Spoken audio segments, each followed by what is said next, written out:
Hi Sharon, this is Tony. Going to do a little critique on your landscape photos. So looking at this first shot here, um, looks like these could be your exposure compensation ones. Yeah, that's what they look like.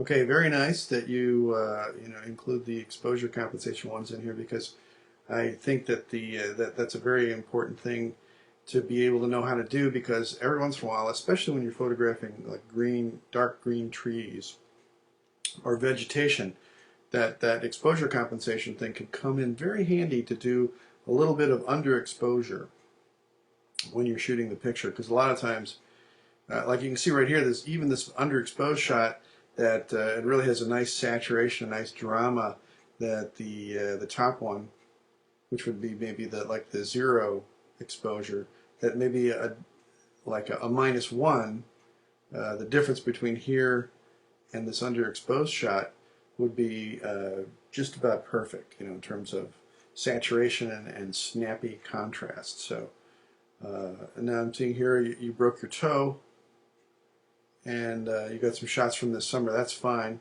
Sorry you broke your toe. Let's see, I know they're exactly what, but since they cannot get around, okay. Yeah, that's fine. Yeah, and by all means, there's no oxygen tent emergency that you have to get out and do things other than what you can do around the house. But this is nice. These are wherever this kind of wetlands, swampy looking place is. The exposure looks good here, and the fact that these are in excuse me, sharp focus, and framed by the shallow depth of field of the leaves and the trees here, adds a real nice element to making that picture interesting. This next shot, here's exactly the kind of thing we were talking about earlier.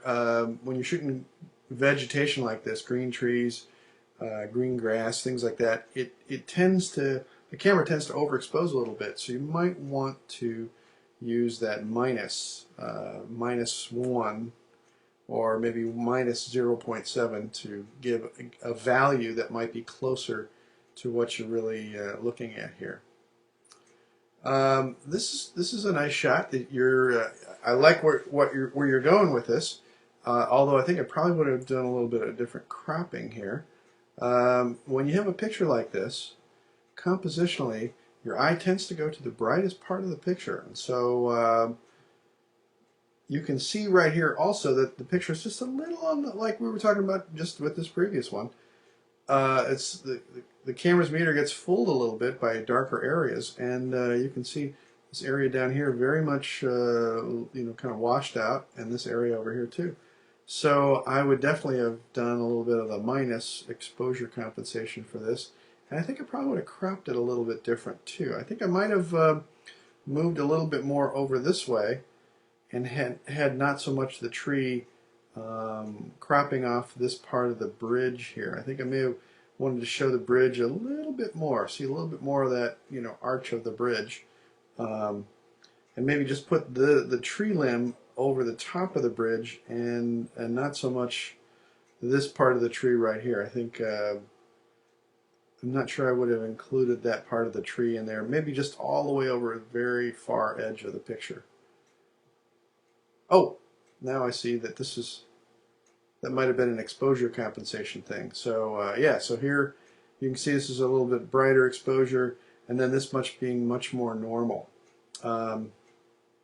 and looking much more pleasing. So yeah, definitely. But possibly doing a few other little things in terms of reframing that bridge. Um, oh, this must be at the zoo. Okay, yeah, very nice. In terms of composition, this definitely fits with the rule of thirds, where you put the statue, in this area where it's over off to the left here. And very nice that you didn't like just center it up right here in the center, but you add that little extra by putting the statue over there and giving the interest of everything kind of leading in towards the statue there. Um, that works out well. Good. This next one with the waterfall, really very nice. Maybe you could have experimented with a little shallower depth of field. It's one of those things where when you have water flowing like this, it's great if you have like a longer shutter speed where maybe the water blurs a little bit more, or if you shoot it with a faster shutter speed where you really catch the water in action, where you get the stop the droplets and things like that. But you're kind of at that sort of in-between stage right here. I'm just being a little picky on that, but in terms of how you have the foliage framing it, that looks really nice. And your exposure here looks just right.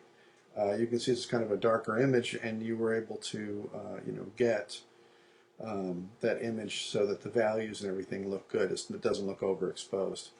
And this last one, I like this one very much. And I might have just cropped down a little bit because, like we were talking about before, my eye tends to just jump right up here. Now, if I decided to keep this in here, if you have access to something like Photoshop and you've done anything like that, I probably would have burned in this little brighter area right here, just so that my eye goes right into here instead.